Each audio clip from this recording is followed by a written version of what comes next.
What is going on, friends? Cece here, back for another week in the life vlog.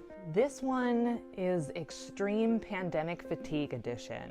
Yes, I have not been doing particularly well this week, and from what I can tell from social media, most people aren't doing so great either. So I thought it would be fun to slow things down and share with you some of the things that I did this week to just kind of keep me sane. Now, typically I'm a bit of an early bird, but having no place to go, I've been just letting myself have nice, slow mornings. I usually like to gradually rouse myself out of sleep by listening to some chill music, eventually feeling inspired enough to open up the blinds, grab my journals and pens so that I can review what I need to do for the day, journal a little bit to clear my mind. Usually then that'll inspire me to start working on an ongoing project, like a writing prompt or editing, scripting. I've also been taking a class for a nutrition certification. So after spending about an hour or so of doing that, I'm awake enough to slip on my woolies and get out of bed.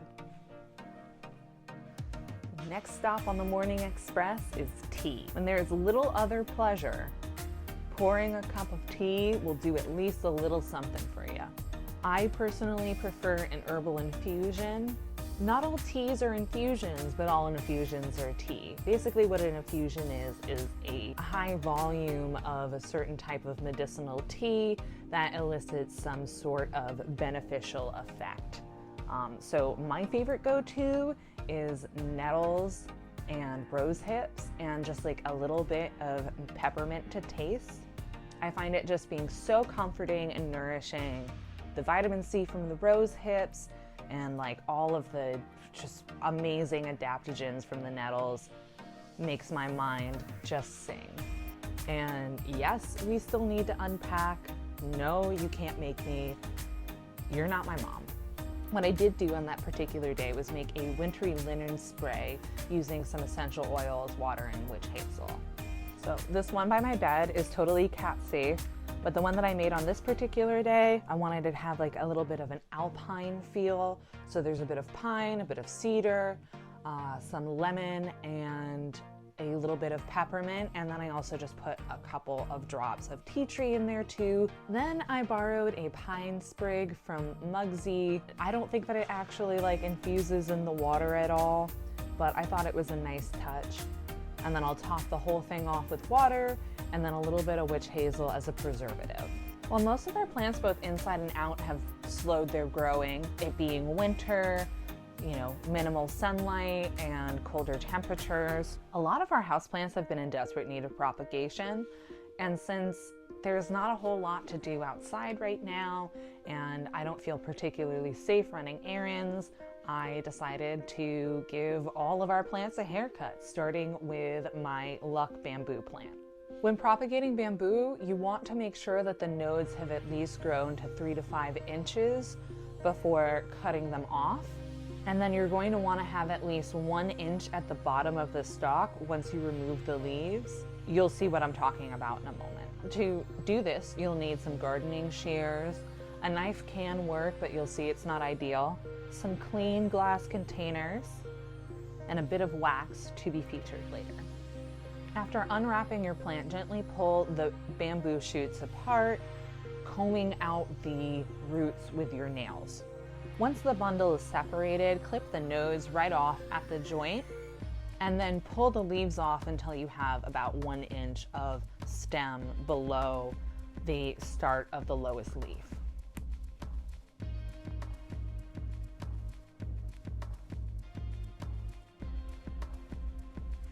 Place them in some fresh water and change that water with some regularity. Not letting the plant dry out, but never overfilling the cup where the water ends up touching the leaves. My order here for the second bit was a little bit off. Clearly I should have waited to light the candle, but all's well that ends well.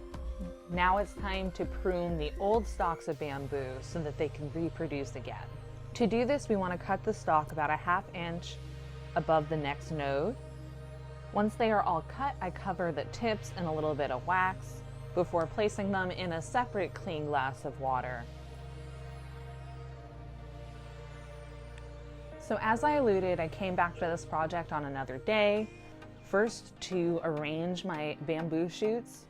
Unfortunately, the roots have only just started to appear on those fresh cut nodes, and so I will have to come back and arrange those at a later date. So for now, I'm just going to be arranging the original parent bamboo sticks, and to do that, I'll grab some floral wire, wrap them together again, and then place them into, I'm using this Grand Marnier glass with rose gold marbles.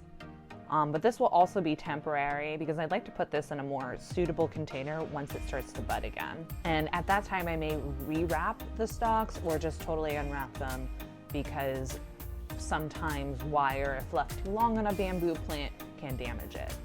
Then I took to repotting my avocado tree. This just started to send its roots out of the bottom of the container that it was growing in, so it was time. I backfilled soil to the top and then finally filled 3 medium containers with my own potting soil mix in preparation for pruning Mugsy's yucca plant, which, by the way, let's go.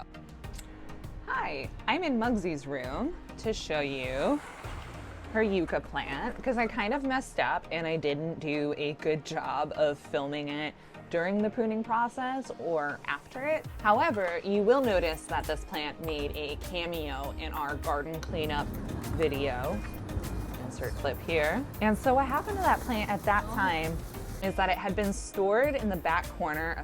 Also, Mama, say hello. Say hello, Mama. Mwah. Oh, now you're just gonna steal the shot, huh? Now you're just gonna steal my, okay. So we pulled this plant out from underneath Mugsy's datura, which had just like totally taken over the back half of the yard. And so once we were able to pull the plant out and let it stand on its own, we ran into a couple of interesting things. Now, we had 2 buds at the bottom here, and those were developed while the plant was still kind of being crushed by the datura. You know, all things like to reproduce, all things like to try to survive.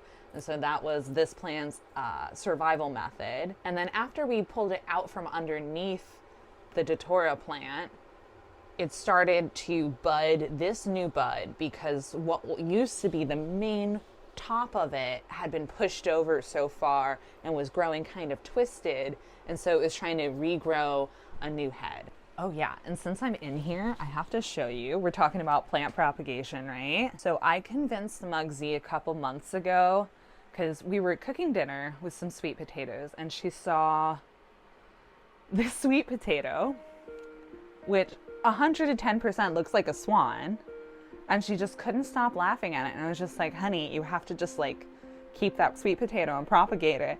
And look how much she's grown, and look where that it's coming out of. It's coming out of its eye. Yeah, and in case you didn't know, a sweet potato makes a really lovely houseplant. Just make sure you keep it away from your kitties.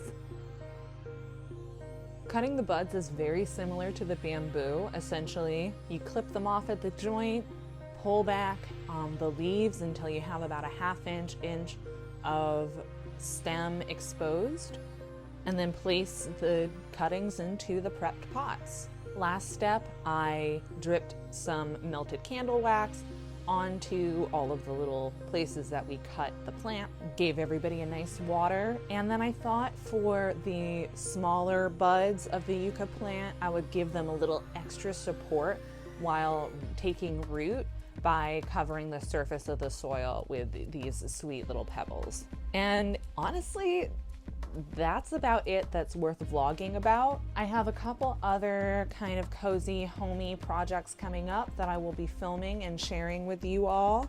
And once we get through midwinter here, Mugsy and I will start to produce videos about our garden planning and building out our garden. So make sure you're subscribed. Like this video if you appreciate what we're doing here. Share it with somebody who is also suffering from pandemic fatigue. And let's just shake it off and get through this together, fam. Take care and be safe.